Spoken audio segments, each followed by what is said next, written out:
So the Ajna is also called the brow chakra. The Ajna is also called the brow chakra. Everybody has a brow chakra. Everybody has an Ajna. And in the esoteric teachings, the Ajna is not the same thing as the third eye. In a lot of the other energetic traditions, they say that the Ajna or the brow chakra is also the third eye, but that's not the case with the esoteric teachings. So everybody has an Ajna, but not everybody has a third eye.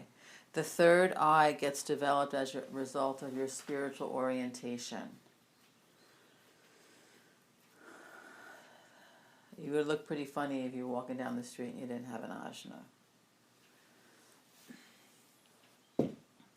So the Ajna, the location, like I said, is the mid-brow. The Ajna has the 5 other chakras in it. So it has the basic, the sacral, the solar plexus, the heart, and the throat are also in the Ajna. The Ajna controls the pituitary and the hypothalamus. The pituitary is the master gland of the Ajna. Every chakra has a master gland that goes with it. It's not uncommon for people to have adrenal insufficiency, but it's really their pituitary gland. So you have to build up the pituitary. And we're going to do that. The Ajna also controls the hypothalamus. It controls the frontal lobes of the brain. The frontal lobes of the brain, those are the thinking lobes of the brain. It controls one eye, usually the left, the ears, and the sinuses. So people that say that they have sinus issues, I know that their Ajna is blocked. My friend says that whenever she overdrinks, she has a sinus headache. So I already know that her Ajna is blocked. And you can open it and you can close it. So the Ajna affects the function of the pituitary gland. It's the master coordinating gland. There's an anterior and a posterior portion. Alice Bailey says the pituitary expresses imagination and desire in its highest form. Imagination and desire in its highest form. The pituitary deals with the dynamic factors lying behind creation. The posterior pituitary tends to get more depleted in unmanaged stress. Illness, life changes, and overworking.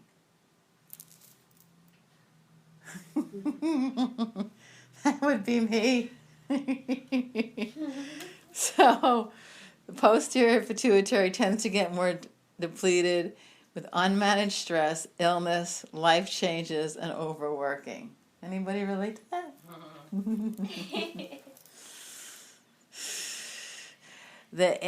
The anterior pituitary holds the hormones, and people always say, I'm so stressed out. That doesn't tell me anything. One of the definitions of stress is stop trying to run the entire solar system, you know. And then I have a picture that I know that people on the call won't be able to see, but I have a nice definition of stress here. Uh-huh.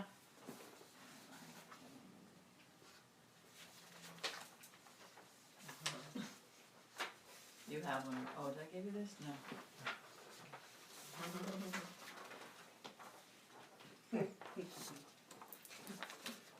And Heidi and Harold, I sent you the picture that I just handed out to everybody here. I'll show it to you in a minute. I can read it. I was able to. I'm not going to say it out loud, but it's something for you. Whenever I go to the Staples to get the books made, they like to have a copy of it themselves. So.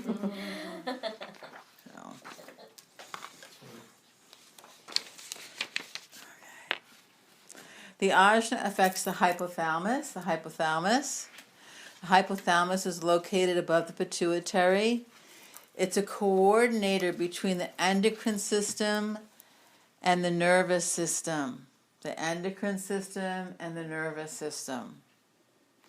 It's another form of the antakarana or rainbow bridge. It regulates levels of pleasure, sexual satisfaction, blood pressure, blood chemistry. It regulates pain and temperature, hot and cold, the autonomic nervous system, breathing, your menstrual cycle, and your appetite, to say a few things. So I'll read it again. The hypothalamus regulates levels of pleasure, sexual satisfaction, pain and temperature, hot and cold, the autonomic nervous system, breathing, appetite, blood pressure, blood chemistry, your menstrual cycle, to say a few things. So you can see the hypothalamus is not working. You're in big time unbalance. Big time unbalance. And I do, people always ask me, what do? I do the anterior and posterior pituitary and the hypothalamus in every session. Every session. The ajna also affects the frontal lobes of the brain, which deals with memory, speech and language. So if you get hit in the head, you have a car accident, a whiplash injury, if you've been boxing lately, if you fractured your nose, you might have memory and perceptual problems. Okay.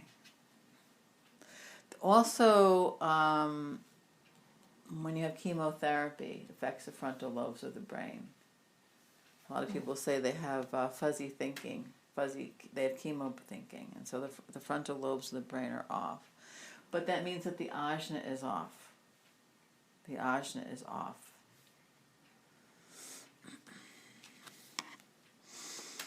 You mean off? It's not balanced. It's not balanced. The ajna affects the function of the eye or the eyes. The ajna affects the ears. Why does it say only one eye? Oh, because there's other chakras that we'll do later that affects the other eyes. There's a lot of different ways to bring the eyes in. Is there some way to determine which eye in yourself? Yes. Maybe we'll do that today. But we'll do it at some point. So the ajna affects the ears. Remember from before I said there's 3 chakras that affects the ears. One is the ajna, one is the throat, and one is the alta. So the ajna, the throat, and the alta all affect the ears. TMJ problems. Like I always tell people are grinding their teeth because I can feel it. Do you grind your teeth? Yes.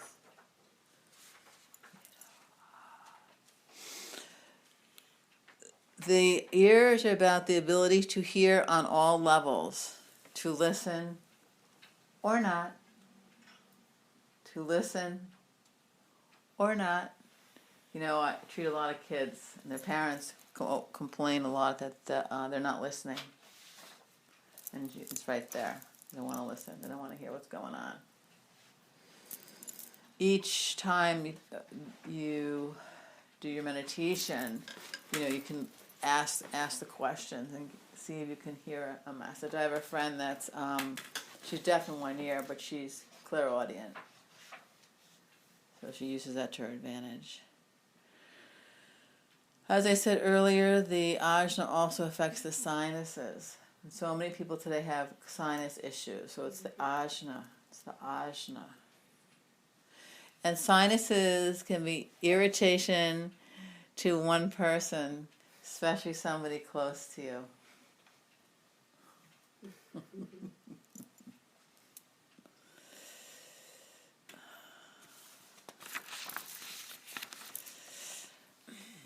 The ajna has a triple function. It's a major center onto itself. As I said, the other chakras are reflected in the ajna. So it's a coordinating center for the other chakras. And it's the external point of the third eye. And again, everybody has an ajna, but not everybody has a third eye. The third eye comes about through some form of soul connection.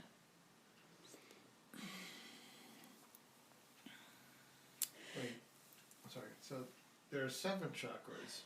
Yes. Why does it say only 5? Because basic, sacral, solar plexus, heart, throat. So that's 1, 2, 3, 4, 5. Not the crown? The crown is not in the ajna.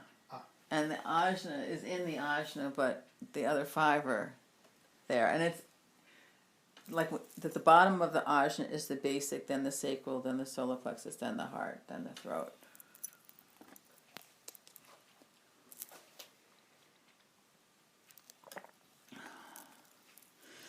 The ajna is the willingness to be truly open-minded, to be truly open-minded, to be truly open-minded, to see, hear, observe without preconditions, to see, hear, and observe without preconditions.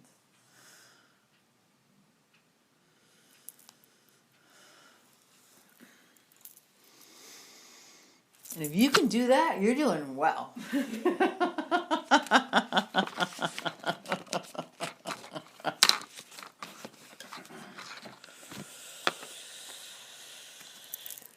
Dwalkulu and Alice Bailey says the ajna registers and focuses the intention to create and embody. The ajna registers and focuses the intention to create and embody. It registers the idea lying behind active creativity. So the ajna registers the idea lying behind active creativity. The throat links to the ajna and expresses the creativity, but the idea comes from the ajna. And think of the ajna, as we said once before. This is my ajna light. It's like the lighthouse. Sending and receiving, sending and receiving, sending and receiving, sending and receiving, sending and receiving, sending and show me how to do this. Show me how to do this. Oh, where are you? When I was looking for space to move, my ajna was having a really tough time. I can't thank Sarah enough for offering me to come here. Yay!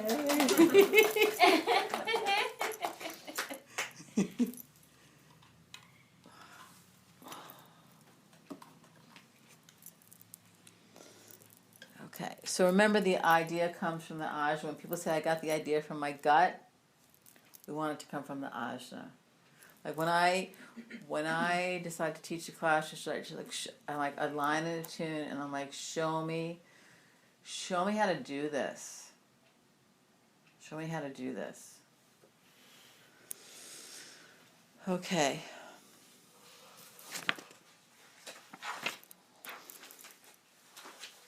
I think that's enough on the ajna. Well done.